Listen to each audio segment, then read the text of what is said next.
Pronto, o nosso projeto foi concluído. Eu vou mostrar a você como ficou, tá? Então vamos lá, aqui eu tenho um programa CS. Quais foram as modificações feitas? Né? Esse aqui é basicamente o resumo, porque o outro vídeo ficou muito longo. Quais foram as modificações feitas? Eu coloquei uma exceção aqui, não é? Ele disse, não é, lá na do Buta disse que não é para mexer aqui, só é para mexer nas quantidades. Mas a exceção não consegui colocar dentro de reserva, tá? Então eu acabei colocando dentro do programa CS. Então se a quantidade de hóspedes for maior do que a capacidade da suíte, ele dá uma exceção. E eu coloquei a exceção aqui, o try, aqui, fecha o try aqui, bota catch exception e bota a variável x, né? Declara a variável x e mostra a mensagem aqui. Basicamente isso. E aqui eu coloquei, chegou aqui para mostrar que o programa, ele, mesmo após a exceção, ele foi executado. Em reserva, o que é que eu modifiquei? Eu fiz a contagem da lista, né, da quantidade de hóspede, hóspede.count. Então, quando aqui no programa CS você adiciona, ó, eu tenho dois elementos, poderia ter três, poderia ter quatro, aqui ele vai contar a quantidade. Coloquei dentro dessa variável, né? Aqui que eu estava fazendo alguns testes, talvez não precisasse, né? Quantidade de hóspedes, aqui foi alguns testes que eu fiz aqui. E ele verifica suíte.capacidade. Quem é suíte.capacidade? É a capacidade da suíte. Se você vir aqui no método, você vai vir aqui, ó, capacidade, tá? E esses valores eles são incrementados aqui, ó. Suite, new suite, capacidade 1. Aí você altera essa classe aqui.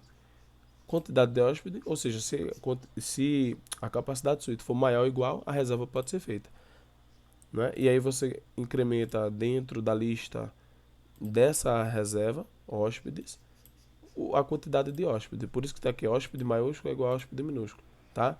Por quê? Porque você está colocando o número de hóspedes solicitados do dentro da reserva, de fato.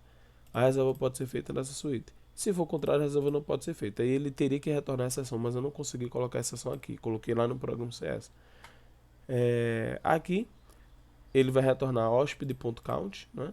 Quantidade de hóspedes da reserva, né? E aqui ele vai calcular o valor da diária. Aqui ficou fácil, porque foi colocado aqui.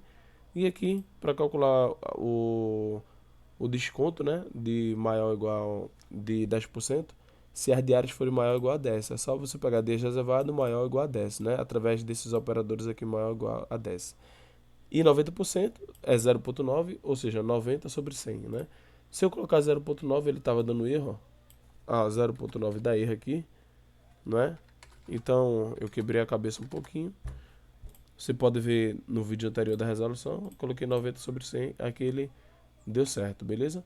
Então, se eu executar aqui o código, vou salvar, vou executar, ele vai dar essa ação, porque a quantidade, a reserva não pode ser feita na suíte, porque a capacidade da suíte é apenas uma e eu tenho dois hóspedes. Mas vamos colocar a reserva da suíte 3 agora. Ele não vai dar essa ação, né?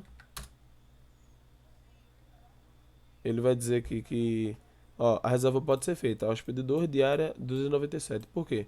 Porque dias reservado foi 11, maior do que 10, ele já deu 10% de desconto. Se fosse é, se fosse o valor normal, ó, 30 vezes 11 daria 330. Ele deu um desconto de 10%. Se eu colocar aqui 8 vezes 30, 240. Ele não vai dar um desconto de 10% porque a quantidade de dias reservados é menor do que 10. Então eu vou salvar, vou executar, ele vai dizer o valor da diária, ou valor das diárias, vai ter que dar igual a 240. Então, o nosso projeto ele funcionou. Veja que é interessante aqui, ó, se eu colocar aqui, ó, quantidade de hóspede, vou colocar igual a 4 aqui. Aqui hóspede 3, hóspede 4, e aqui eu vou colocar new P1, new P3, new P4, e aqui eu vou colocar P3 e P4, certo? Vou salvar, vou executar, ele tem que retornar essa ação. Por quê? Porque a quantidade de hóspedes é maior do que a capacidade da suíte. Retornou uma exceção, a reserva não pode ser feita nessa suíte. Beleza? Então é isso. Esse foi as modificações feitas no projeto. E no próximo vídeo nós vamos carregar esse código no GitHub.